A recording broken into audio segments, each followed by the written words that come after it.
Patna high court की शताब्दी का ये समापन कार्यक्रम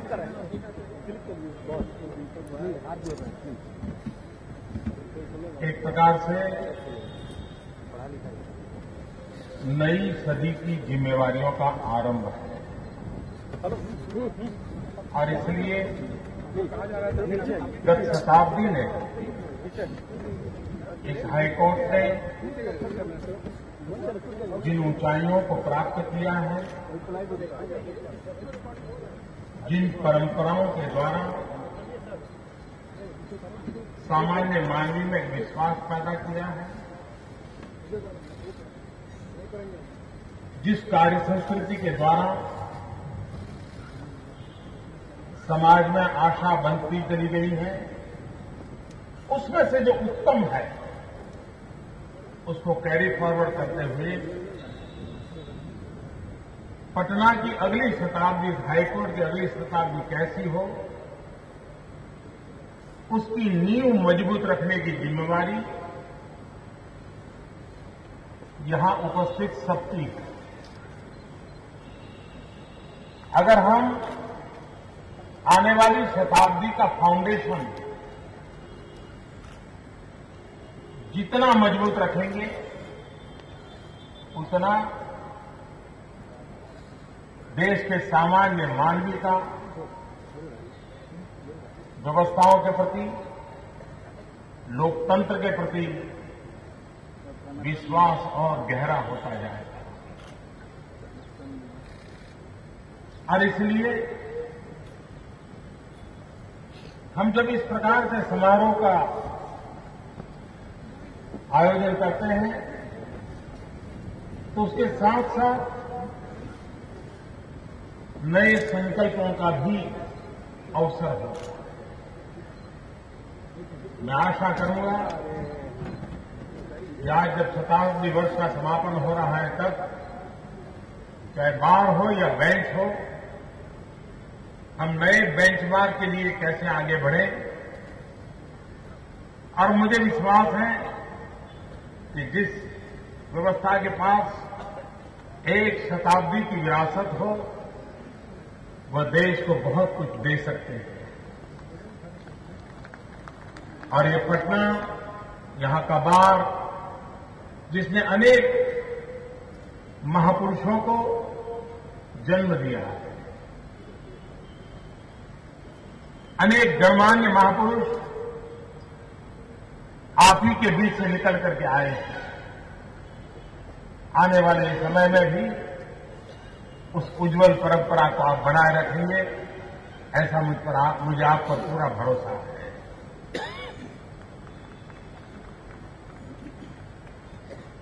कभी कभी मुझे लगता है कि हमारे देश में बहुत ही कम जगह ऐसी होती हैं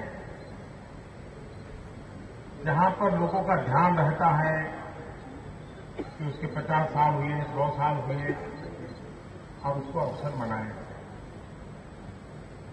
मैं एक बार मुख्यमंत्री था, एक गांव की स्कूल में गया। वहां शिक्षा बहुत कम थी, हार्डली 30-32% उस गांव में शिक्षा थी। तो मेरा मन कर गया, भाई चलो देखे तो थे क्या। और जब मैं वहां गया तो मैं हैरान था। वहां जो स्कूल बनी थी, उस स्कूल की उम्र करीब 120 साल थी। यानी जिस गांव में 120 साल पहले स्कूल का जन्म हुआ, उस गांव की शिक्षा 30-32% के इर्द गिर्द आकर के रखी थी। तब हमारे मन में चुनौती पैदा होती है कि ये व्यवस्थाएं अगर प्राणवान नहीं होगी, अगर ये व्यवस्थाएं डायनेमिक नहीं होगी, अगर ये व्यवस्थाएं प्रोग्रेसिव नहीं होगी, तो हम न समय के साथ चल पाएंगे, न हम समय की मांग को पूरा कर पाएंगे। और इसलिए हम लोगों के सामने चुनौती है कि हमारी व्यवस्थाओं को हम प्राणवान कैसे बनाएं।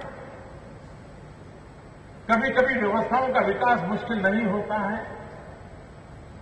लेकिन व्यवस्थाओं को प्राणवान बनाने के लिए बहुत ताकत लगती है, बहुत लंबे अरसे तक जूझना पड़ता है। और इसलिए उस दिशा में इन 100 साल के अनुभव से हम कुछ करें। आने वाले दिनों में मैं एक सुझाव के रूप में सोच रहा हूं, दुनिया में बैठा था तो विचार आया, क्या हर वर्ष हमारे कोर्ट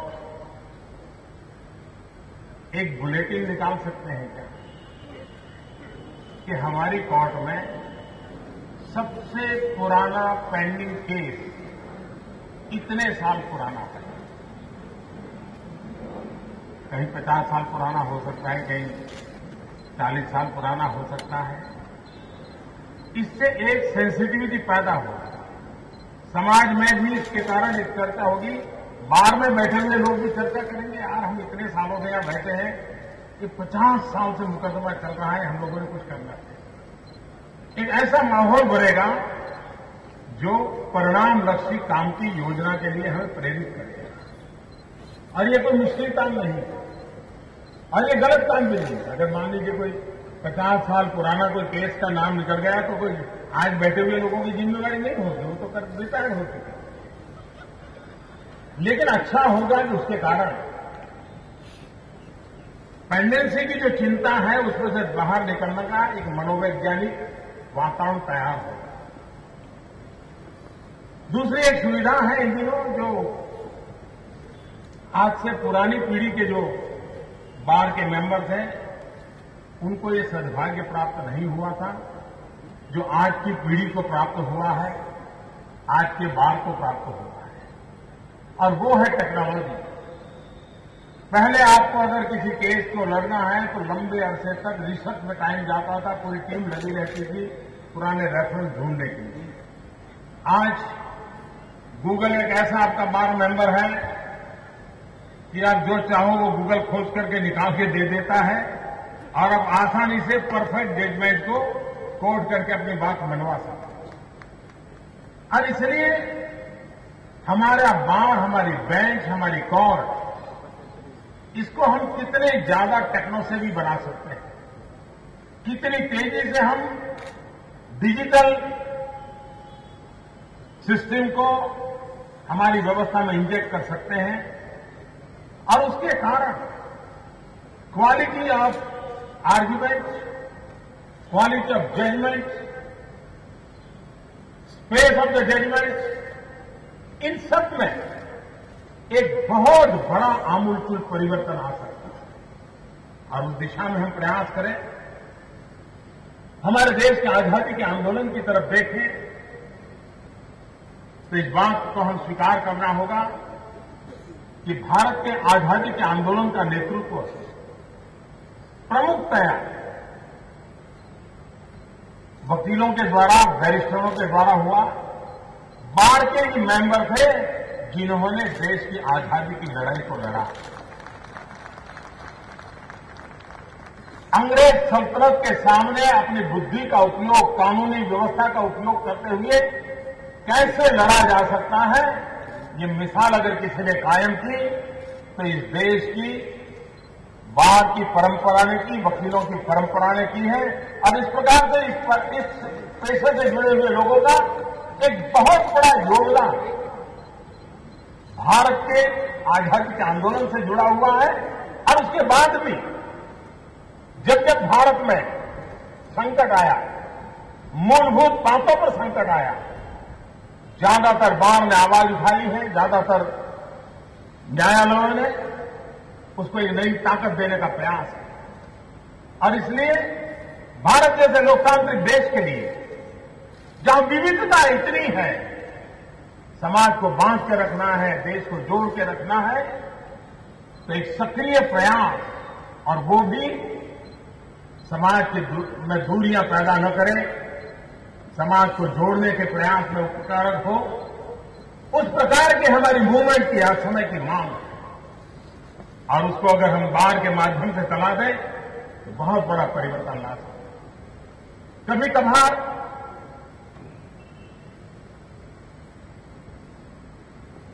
एक इंप्रूव डेमोक्रेटिक वैल्यूज में किस प्रकार का बदलाव आता है, एक घटना मेरे लिए बड़ी it was a touchy for me, so मैं शेयर करना चाहूंगा। मैं पिछले दिनों यूके के प्रवास में था, तो वहां के प्रधानमंत्री ने मुझे एक सनद गिफ्ट की, बाढ़ की सनद गिफ्ट की, और उसका इतिहास ऐसा था कि भारत की आजादी में जो सशस्त्र क्रांति में विश्वास करते थे, दो प्रवाह थे, एक अहिंसा में विश्वास करता था, एक सशस्त्र क्रांति में विश्वास करता था। सशस्त्र क्रांति में विश्वास करने वाले लोगों के क्रांति गुरु थे श्याम जी कृष्ण वर्मा। 1930 में उनका स्वर्गवास हुआ और लंदन में अंग्रेजों की नाक के नीचे बैठ करके वो आजादी की लड़ाई लड़ते थे और मदनलाल भीमराव समेत कई लोगों को प्रेरणा देते रहते थे, और इसलिए वहां के बाढ़ ने उनकी सनद को विड्रॉ कर लिया। मैं इस बार जब गया तो बाढ़ ने ऑफिशियली पुनर्विचार किया और इतने सालों के बाद, शायद 1920 के बाद, करीब करीब 100 साल के तबके के बाद उस सनद को सम्मानपूर्वक उन्होंने लौटाया। यानी भारत की आजादी का एक लड़वैया, अंग्रेजों ने जिसकी सनद को ले लिया, बाद में ले लिया, लेकिन 100 साल के बाद उस सनद को लौटाया। ये घटना मैं इसलिए जिक्र करता हूं कि 100 साल के बाद उस व्यक्ति का कोई रिश्तेदार भी वहां मौजूद नहीं है, लेकिन न्याय व्यवस्था से जुड़े हुए लोगों के मन में एक था कि ये स्थिति बदलनी चाहिए, और उन्होंने इनिशिएटिव लिया और बदला, और भारत का प्रधानमंत्री वहां जाता है तो एक महत्वपूर्ण घटना के रूप में इसको लौटाया जाता है। ये है हमारे यहां मूल्यों की प्रतिबद्धता के संबंध में पूरे वैश्विक सोच। हम उन चीजों को लेकर के कैसे आगे बढ़े। मैं आज इस शताब्दी समारोह के समापन के साथ नई शताब्दी के शुभारंभ के समय आप सबको बहुत शुभकामनाएं देता हूं, और देश को बहुत सी अमानत आपकी तरफ से मिलती रहेगी, इसी एक अपेक्षा के साथ सबका बहुत बहुत धन्यवाद। Madam Lagarde, this event is another example of your fondness for India and Asia. I congratulate you on being appointed as Managing Director for a second term.